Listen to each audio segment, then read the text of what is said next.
the boat.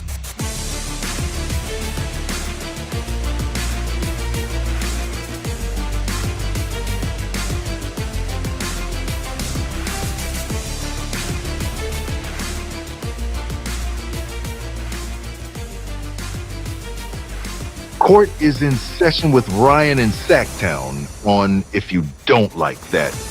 Now, Ryan in Sacktown. Oh, must be Ryno.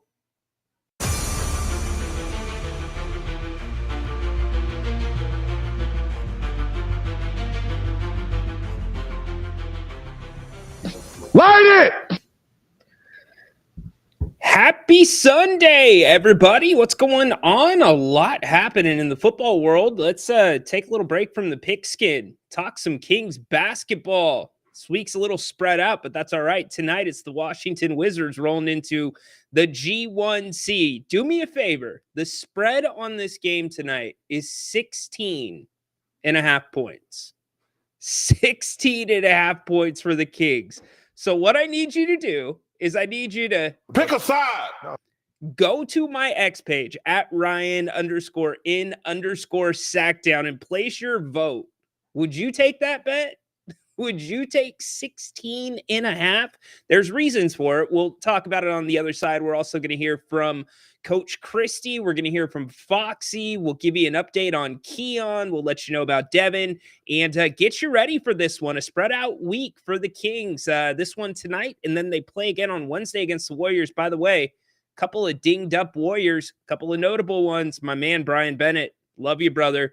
Not going to be happy about this, but hey, let's get it going on the other side. Call the show. Do what you need to do. It's the pregame show right here on If You Don't Like That. Grant and Ryan, break it down. It's Sacktown, we're the crown. Needs to be more aggressive on the offensive end, but this is the time to Williams, the D-Box. Box. Goodbye. Oh, if you don't like that. Happy weekend, everybody. How about some of these football games? I realize the Buffalo and Baltimore is going on right now. I've got one eye on it as well. So I hope that you are multitasking well, getting you ready for the Kings and the Wiz tonight. I'm laughing at some of these comments already. You got me rolling. Tony, we can talk a little bit about that here in a minute. We'll get into it. Let's go. Light the beam. Yes, indeed. No Grant until later. Grant will be here later tonight, but I will pass that around, Trance.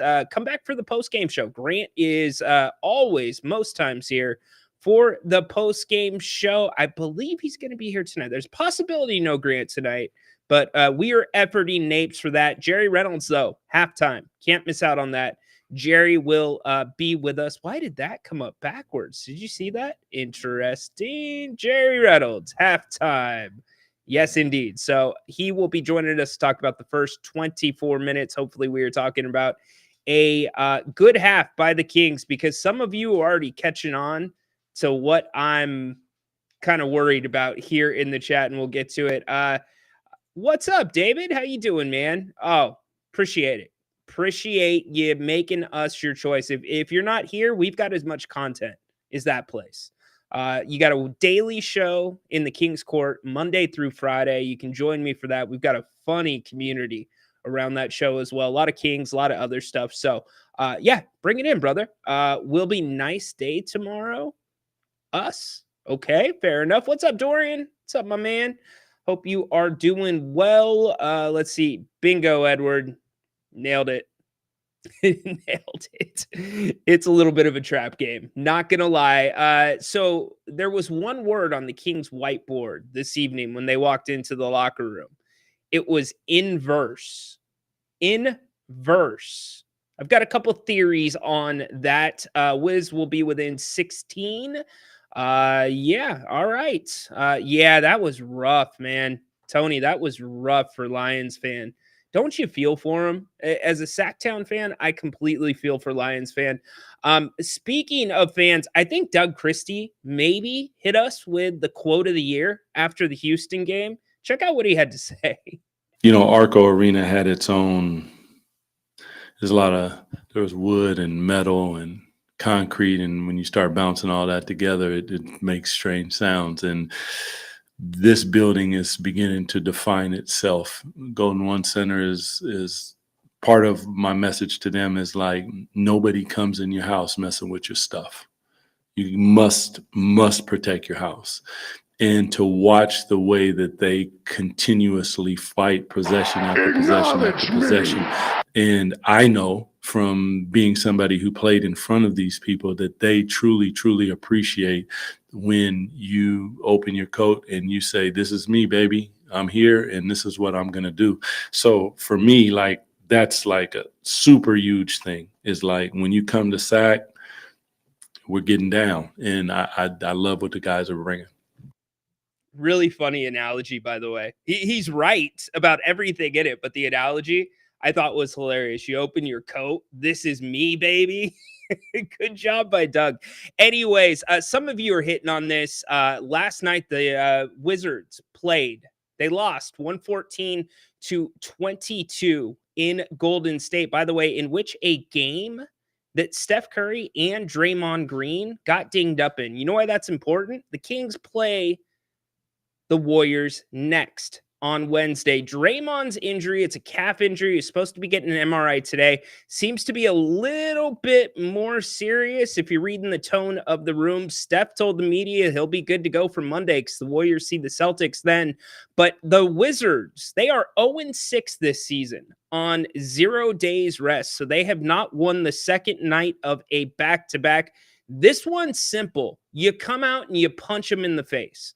It's really simple. They turned the ball over 14 times last night in that game to the Warriors, and the Warriors don't play that great a defense. The Warriors were without two of their mainstays, two of their staples, their megastar, the guy, Steph Curry, for part of that game. So you absolutely cannot let this team get comfortable from behind the three-point line. That is what they are going to want to try to do tonight, especially because it's the second night of a back-to-back. You run their asses out of the gym, much like the Kings tried to do to the Heat. Even though the Heat had rested the night before, the Kings have to come out with that aggression tonight. As for who is in, who is out, Keon Ellis available in this one. Remember, he sprained his ankle or appeared to have tweaked his ankle. He was a full participant in practice yesterday, which is good news for this team. No Devin Carter, though. Devin is going to be out tonight. As for the Wizards, they are missing a number of guys. Brogdon out. Too bad Marvin Bagley isn't playing. Dang it. That's terrible. That's terrible, Marvin. Homecoming, baby. Sadiq Bey also out of this one. So they are undermanned. The last couple meetings between these two teams, the Kings and Wizards, have split. They split the last two this season, this season. First meeting between the two teams, Wizards 6-34. Let me repeat that. 6-34 on the season. The Kings 21-22. Game over 500. Quietly, that home record is creeping up, 11-12 on the season at the G1C. By the way, here's the other thing, and I'm sorry, I'm not trying to put it in the ether. It's just too obvious. You all are all over it, so I'd be an idiot not to acknowledge it. They've only won, the Wizards, one game on the road. One game. Now, doesn't mean that they're not capable. They are capable. They're young. They're just they're like a hot pot of all these different ingredients. And sometimes it works and sometimes it blows up in your face. The Kings are the much better team coming into tonight. This should not even be an issue, especially coming off of the performance the Kings had against the Houston Rockets. 13 of 13 free throws in the fourth quarter to seal that one in a game where the Kings really had to, meet the physicality of the Rockets. The Rockets came out in the second half and just planted their flag in the paint. They had 40 points in the paint in the second half. Second chance points were a problem. All of those little things, the hustle plays for a quarter, They got to him. The Kings didn't. So the Kings cannot have a letdown tonight. This one should be smooth sailing. The fact that the schedule lines up the way it does, the Kings getting ready to head out on this long road trip, which we're going to talk about here in a few minutes, and just having this much time off in the middle of the season. This is a lot of time off. You don't usually get a week like this. The Kings had Houston. They've got Washington tonight, obviously, Golden State on Wednesday. And then the season starts again because it's a back-to-back, Golden State and Denver. But the Kings have to take advantage of these 3 days. They did some team building stuff this past week since the Houston game. They did an escape room instead of practicing. Thought that was pretty cool. Coach Christie split everybody up. 2 nights ago was the bowling event with the fans up at Red Hawk Casino. And yesterday, the Kings got back into the gym. Doug Christie and De'Aaron talked to the media. Some really interesting conversations. Here's De'Aaron's take on the game against the Rockets. Kind of help reinforce some of the things you guys are working on? Yeah, I mean, that's a team. They're number 2 in the West for a reason. Even in games that they get down, they have guys that are long, athletic. They fly around, so they're pretty much never out of the game. The physicality of that game. It took a little while for you guys to match theirs, but do you feel that you guys are learning that physicality that's needed against some of the other teams? Yeah, I think especially in this league, you rather. Teach your team to be too aggressive and then have to pull back rather than trying to learn how to be aggressive enough. So, playing against a team like that, you have to match their physicality or they'll blow you out of the water. Last season, you guys had a couple of games like that you let slip away at the free throw line. How good did it feel to have you hit 5 and I think you guys were 13 and 13 in the fourth from the line? That's always great. Obviously, a lot of games can be won or lost at the line. That's also a part of the possession game.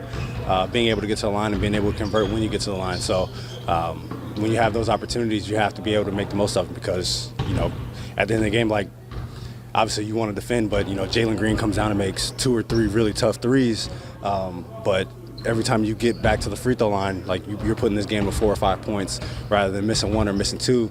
And now he's either tying the game or taking the lead. So being able to convert when you get to the line is always huge. You guys have made so many strides defensively.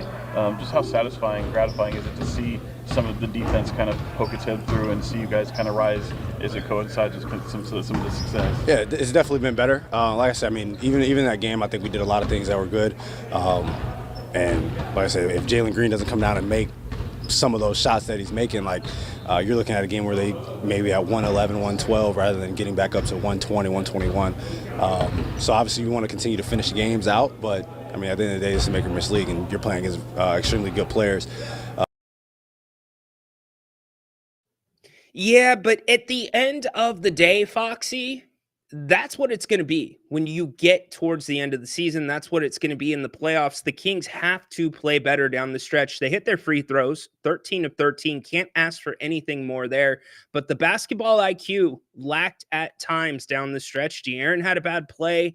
Malik had a bad play or two. The wide open threes, that kind of stuff will come back to bite you as this season goes along. If you look, I saw in the comments talking about Jordan Poole. Yeah, he had a big game last night. Traditionally, he's not done big things against the Kings. Doesn't mean that couldn't be the night tonight. So you've really got to, and again, I reinforce, come at them. Run them off the court. Also run them off the three-point line. Do not even let them get comfortable at the three-point line. The Kings have zero reason tonight to go into that zone defense. Zero whatsoever. They should be able to handle this team man to man. A big reason the Kings have been playing so well as of late has been Domantas Sabonis, who had his jersey retired, by the way, at Gonzaga, I believe yesterday or the day before. Very cool stuff. And Malik Monk. Malik Monk has been playing out of his mind. The two-way pick and roll game between those two has been magnificent. It has transcended the Kings offense from earlier this season to what it is now. Doug Christie does not take it for granted, and he doesn't take for granted the energy that Malik brings. Isn't there? How do you replace that?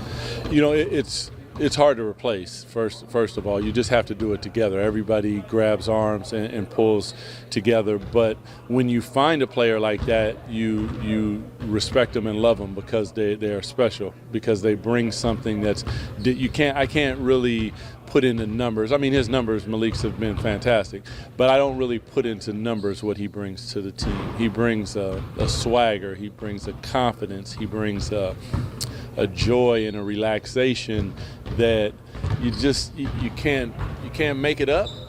You can't fake it.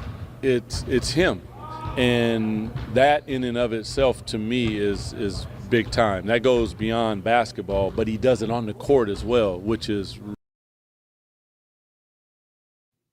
massive for them, no doubt. Let's get back to the chat. Also, a lot of questions yesterday at practice about the upcoming road trip. So we're going to talk a little bit more about that. Not that we are looking ahead. The Kings still have 2 games left on this homestand until they hit the road. But Doug was asked a number of questions about it. De'Aaron was asked a question. And then there was also this really interesting undertone that I want to see if anybody picks up on. Very interesting undertone in one of the responses from Doug. So we'll get to those in a second. Let's get back to the chat really quick. Tom, we're not going to do politics, my man. But yes, Monk, yes, he did sign a deal with Apex, Dave. That is correct. So I understand why that's coming up now. Danger Game, let's get it done. Agree with you, Anthony. Ryno, trade talks or signings for Sack.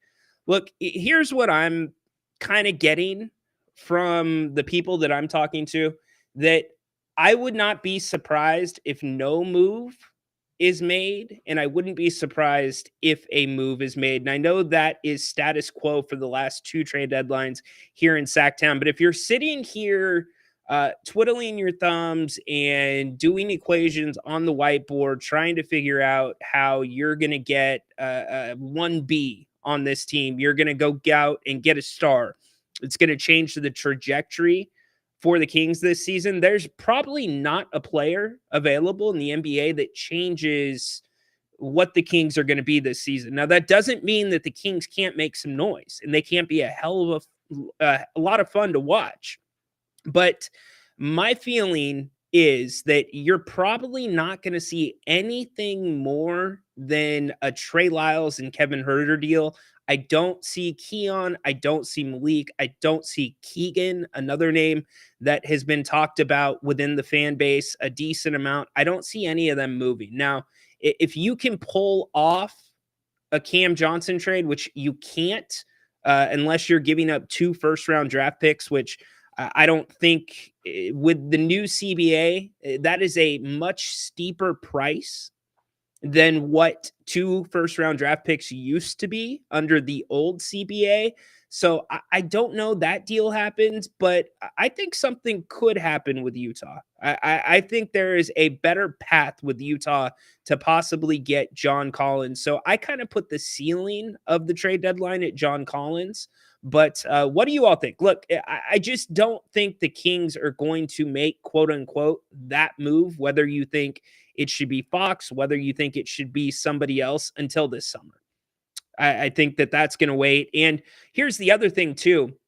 You've got to see what the rest of the West around you does, because the last 2 trade deadlines, you've had the Mavericks, who have made moves and launched themselves to the NBA Finals when they were behind the Kings in the standings. Same thing with the Lakers 2 years ago. They ended up getting to the Western Conference Finals on 2 fairly small moves. Nothing that was over the top that cost the team much. So you got to see if a shoe is going to drop first around the NBA. If there's going to be a deal that kind of sets the market, because if you look back at free agency this last year, the free agency was underwhelming. There was a couple guys that got paid, but overall it was below expectations. Just look at Malik Monk. He thought he was going to be hitting the open market. And it was pretty clear to him and his agent that the Sacramento deal, on top of wanting to be in Sacramento, was going to be the best one. So that's what I'm feeling so far based off of who I've talked to. BG, what's up, man? Hope you are having a good night. Sabonis Monk, number one, definitely. Kuz. Yeah, see, and Kyle Kuzma, it's a really interesting thing to me because when was the last time Kyle Kuzma had to play a role on a team? It's been a while. And if he came to Sacramento, if he went to any other playoff contender, he would be stepping into a role position. He would not be stepping into a starter position with the Kings. In Washington, it's just kind of do what you can do. He's one of the guys that is one of the more tenured. He's an NBA champion. They kind of rely on him there. He's not going to have that role if he were to come here. And I just kind of think that ship has sailed to a degree. Tony talking about OKC. Yes, indeed. In fact, Doug, let's get back to this really quick and we'll continue on with the chat. Doug asked about the upcoming road trip. Here's a couple of his answers. Doing other things. It's important. The road is a lot of times where you end up defining yourself. It's a lot of times where you end up finding yourself because it's you against the world out there. It's your group that's on that bus, in that locker room, on the plane, and when you land, you're in a different city, and when you walk into that arena, it's you against them. So for us, I think you find out a lot about yourself on the road, and I've always thought that even since being a player. Like being at home, there's a comfort in different things, and this building is incredible. So the fans are incredible, but on the road, we have to find the joy in going in somewhere.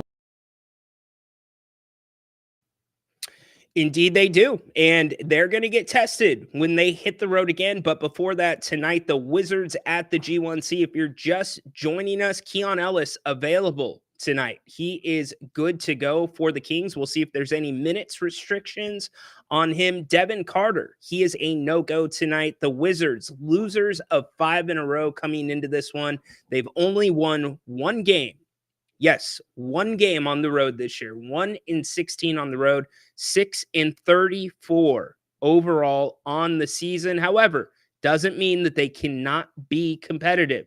They certainly can. This is a team that can fill it up. They have commonly been scoring in the 120s, a few times in the 130s. I've seen them in the 140s, I believe, once this season. So you got to really watch that 3-ball. The 3-ball is going to be the key to what the Kings do tonight in terms of not relying on it or over-relying on it if you're Sacramento, and also running Washington off of the three-point line and running them at a pace in which they can't keep up. They played in Golden State last night. They lost to Golden State last night. So run them off the court. This should be a game where the starters should be resting.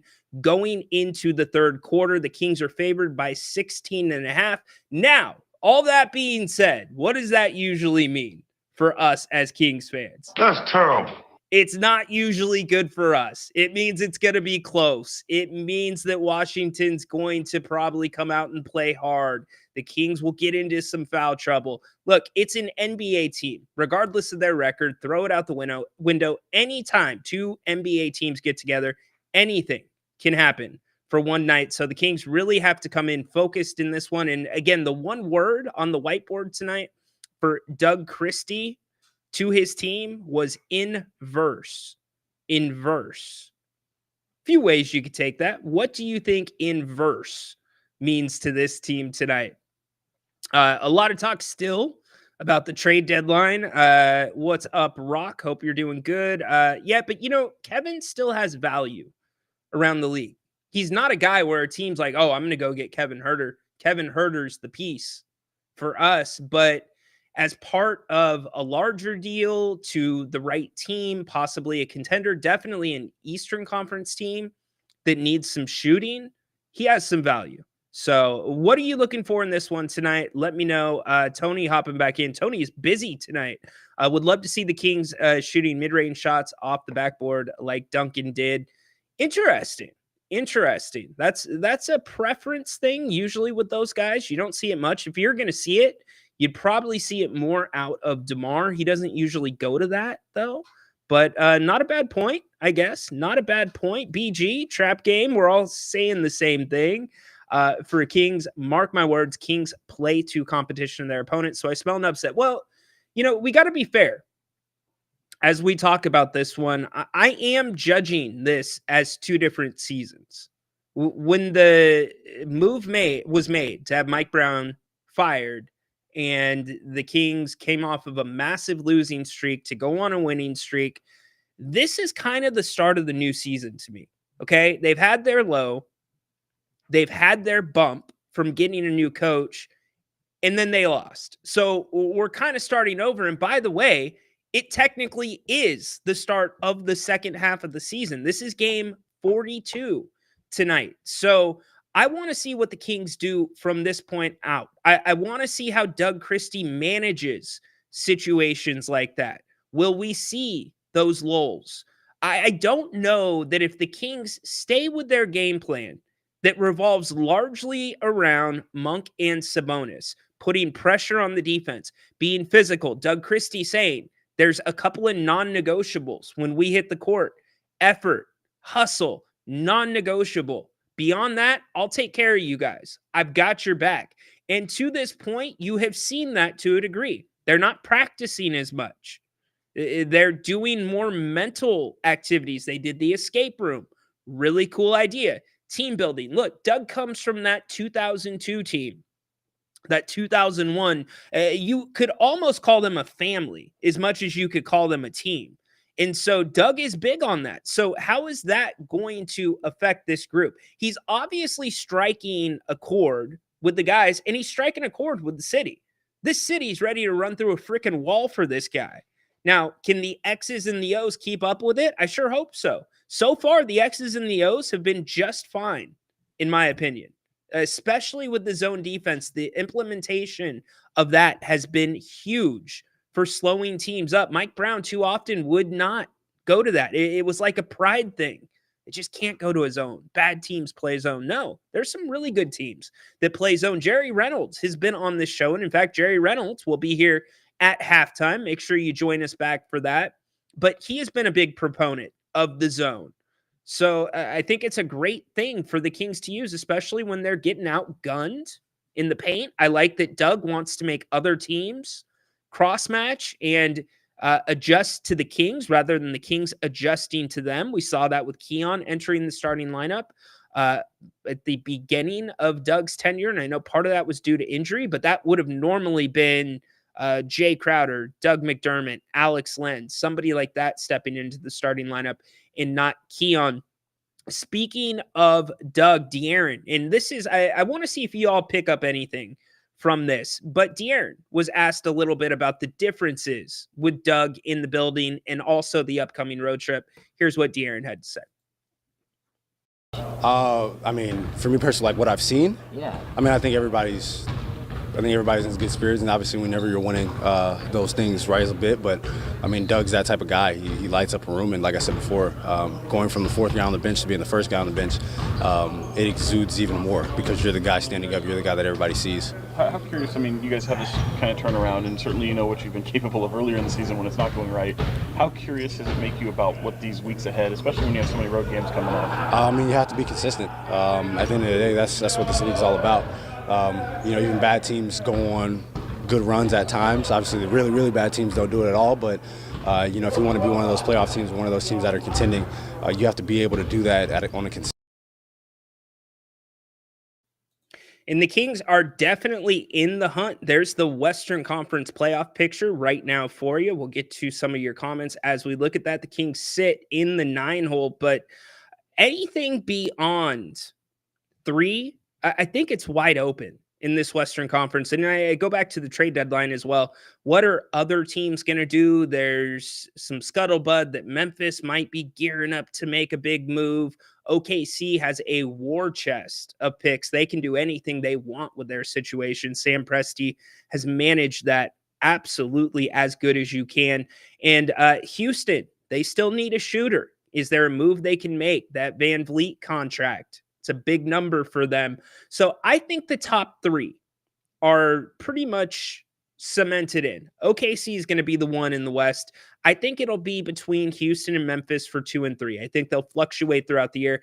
But outside of that, I think the Western Conference is pretty wide open. And as for the Kings, even if it's not a run this year to the second round, a run to the Western Conference Finals, you got to start gearing up towards that. And looking at the teams ahead of the Kings right now, you've got a lot of teams that arguably could be on their way out. Even the team behind the Kings in Golden State. So the Kings got to start taking steps towards staying pat, staying ahead of the other teams in the Western Conference, something that they have not always done this season. But first things first, Washington tonight, the spread has moved. Breaking news, the spread has moved to 17.5 points. That is a lot of points. No Malcolm Brogdon, no Marvin Bagley, no Sadiq Bey for the Wizards, who played last night and lost to the Golden State Warriors. No Devin Carter tonight. Keon Ellis is good to go. So I mentioned that there was an interesting exchange during media availability after practice yesterday with Doug. I found this very fascinating. The undertones to Doug's answers. Maybe I'm looking a little bit too much into it. Maybe I'm not. But check out what Doug had to say. And I think it's fair what he said. I definitely think it's fair. But it makes me wonder about that imbalance within that building where this team had a positive net rating, yet on the court, eyeball test, was not passing. Record below par for what we thought the Kings should be. Check out what Doug had to say. Weeks and you have so many road games and things like that, and you guys are such a day-to-day operation. Is there kind of a juxtaposition of you as a coach now from not looking too far ahead? I guess like when I was assistant coach, I'd have to look ahead like for my scouts. For now, like I just figured out it was Saturday when somebody said it was Saturday. So, you know, you're just locked in. You don't really pay attention to that too much. So, like, I kind of have an idea of who we're going against in different, and I watch so much basketball that I'll see it, oh, we play them next Wednesday, we play these guys Thursday. So I see it, but I try to stay locked in that when I leave out of the coaching room, I have those 2 pieces of paper with me that make me comfortable to be able to give our guys the best chance to win. And that's my only focus for that particular day. When it's over, I put it down, load my computer up, and then I sit down and I start on the next opponent. And I have a couple guys that I meet with in the mornings, and we sit down and we just devour it until I'm comfortable. And then once I am, I deal with the guys, and they're the ones that do all the work. I just try to put them in positions to be great. So can you briefly talk about some of the responsibilities you had as an assistant to what they are now as a head coach? Yeah, just like not a lot to a lot. The head coach responsibilities is crazy. I mean, from media to, dealing with just certain things on a day-to-day basis. Like texts are constantly coming in. Like it's a lot to deal with, but I truly enjoy it. I see it as a challenge to always try to improve in every single area and every single discipline. So as an assistant coach, I had responsibilities, but they weren't like this. It was, I'd scout, I didn't do as much, let me just say it that way. And now there's a lot more to do, but I also have a great support system and a fantastic team that has my back. Like, those are the things that I understand. It's not about me. It's about them doing their jobs at really high levels, communicating at a high level. That's what makes everything work. I am the person that gets up here and talks. There are things that I do, don't get me wrong, but I also respect and appreciate. Very interesting to me. Very, very interesting. There was guys on this team felt like they weren't being used right, being underused to a degree. Doug, it makes it sound like I get there's a big difference between the assistant coach job, especially number 4 on the bench, to being the head coach in terms of, like he said, the media responsibilities. But, is there a chip on his shoulder? Does he think he could have helped this team before? I just found that very, very interesting that he worded it the way he did. Maybe there's nothing to it. I just, to say not much to now, interesting. Very, very interesting. Ed, what's up, my man? Shams reporting that, let's see, Usay. What's up, Usay? Shams reporting Bielitsa is coming out of retirement and signing with the Kings. Come on, man. No such thing as a trap. Let's see. The Kings need this game. They absolutely do. There's no doubt the Kings need this game. And no reason that they cannot get this game. As we look at some of the stats for Washington, they are not good. Look, Washington is not a great team. There's a reason they have 6 wins on the season.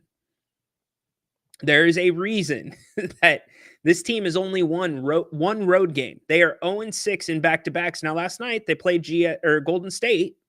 They were within 8 there. Now, Golden State, a couple of injuries. Steph Curry rolled his ankle. Draymond Green getting an MRI today on his calf. So you wonder what's going to happen come Wednesday. Golden State has Boston before that. But what's it going to be? Look at opponent points. 122.8. They are dead last, the Washington Wizards. Dead freaking last in points allowed in the NBA. So when I started the show saying the Kings cannot settle for 3-pointers tonight, they absolutely cannot settle for 3-pointers. You have got to put the pressure on Washington, make them work on both sides of the court, especially considering that they played last night. Now, here's the other thing I want to point your attention to, which is important to me. Look at their pace. Their pace is 4th in the NBA. So they can get up and down the court. They will want to take a lot of shots. Usually in today's NBA, that means you're taking a lot of threes, which we'll get to in a second. But the Kings have to force them off the 3-point line. And conversely, the Kings cannot fall in love with the 3-point line on their side of the court. That's what Washington does overall as a team. A lot of 30s down there. If you're looking at the team miscellaneous, also, you look at what they're doing, opponents are doing against them. Really, opponents' best rebounding against the Wizards. They are the worst at keeping teams off the boards. Total rebounds right there. The Kings should thrive tonight. Offensive rebounds, the worst at keeping teams off of them. You have Domantas Sabonis. Case closed. Free throws, they send teams there all the time. The Kings, their mid-range game between DeRozan, between the pick and roll with Monk and Sabonis, this should be a non-factor. This demonstrates the Wizards don't do anything well for the most part. Hardly anything well. So the Kings need to treat them like this is Golden State. They need to treat them like this is Boston. This is Milwaukee. The Kings have to come out with that mindset. And given how much time the Kings have had off since that Rockets win, I would be shocked if you saw a Kings team tonight that comes out lackadaisical. This should be a team that looks twice as good as they did against Miami on their home court, even though the Kings played the night before. You see the 3-point numbers, and that's what scares me the most. The only team before this, before the Kings slowly started to improve at guarding the 3-point line that was worse at it, was Washington. They allow a ton of threes. The Kings can't fall into that hoax tonight. The Kings have to get to the paint in this one, no doubt about it. As we bring you back in, getting you ready for tip-off tonight, Kings and the Wizards from the G1C. Let me know if y'all are at the game, where you're watching from, what's going on.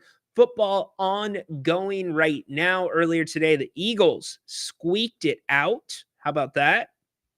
Squeaked it out over the Rams. Furious, DeRozan 28. Who's out for the Kings? Carter is out. Chili. Keon is in. Keon is available. But I will say this, Keon did not, now he was a full participant in yesterday's practice. One of the big changes in practices in shoot-arounds under Doug has been that the Kings are getting up more shots. They're doing a lot more shooting. So it's a little bit easier of a practice. So Keon was able to fully participate, but I did see him walking around. He's still walking a little bit light on that ankle. There's a tiny bit of a limp, but he says it's fine. So we'll see. I mean, this should really be a night where you don't need to lean on him too much. In fact, I'm a little disappointed that Devin Carter is out tonight, because this would have been a great night for Devin Carter to get some additional minutes, assuming everything swings the way it should. Furious 123-107. Again, Kings 17.5-point favorites in this one. 17.5-point favorites. 120 plus points for the Kings tonight. I mean, statistically, yes, should be. Absolutely should be. Yeah, they're dreadful. They are dreadful. But again, does not mean that they can't play. Let's go back to what they did last night. This was last night for you in Golden State. They only lost by 8. Steph missed a portion of that game, and Draymond also hurt his calf in that game. But it's the three-pointers. Look at what the Wizards did from beyond the three-point line last night. They shot 45 of them, and they were 48.9%, almost 50%. That's what kept them in the game. The Kings have to drive them off the line tonight. Period. End of story. Drive them off the three-point line. Do not let them walk in to three-pointers like the Kings so commonly did to begin this season. That's the big difference. Look at the rebounding. Terrible. The Warriors had 17 offensive rebounds last night. 17. And in transition, the Kings should absolutely be able to force turnovers tonight and turn defense into offense, which has really been the big thing that has gotten the crowd going at the G1C. It's been huge for them. So we bring you back in, almost time for game time out at the G1C. Don't forget, we are back at the half. Jerry Reynolds will be here. We will be talking the first half. Hopefully we are talking about a big lead for the Kings. But you never know. It is NBA basketball. Again, I go back to this. It is the second half of the season. To me, this is a new season now for this team under Doug Christie. I'm going to judge it as such. I am not going to batch in past performances against teams they should beat into my thought on how this game should go. That's why I'm talking confidently about tonight. That's why I'm saying it's pretty simple about tonight. Drive them off the three-point line and do not fall in love with the three-point line if you're the Kings. And if you have success from beyond the arc, great. But as Doug Christie said a couple of weeks ago, if you miss a couple, then I want you to get to the paint, get to the rim. So really looking forward to it. Come back at halftime. We will be here. Big thanks to Bennett for sponsoring the pregame show today. And again, Jerry with us at halftime. Looking forward to having him here and all of you as we sit Buffalo 24-19. That game in the fourth quarter. Know everybody's keeping an eye there, but looking for a beam tonight. Light the beam! Light it! Light it. And don't forget, too, we've got the post-game show right after the game, taking your calls, getting you ready for the forthcoming week with the Kings, and hopefully doing it with a beam behind us. But first, Jerry joins us at the half. Enjoy the first 24 minutes. We will see you back right here on If You Don't Like That in just a little bit. So long.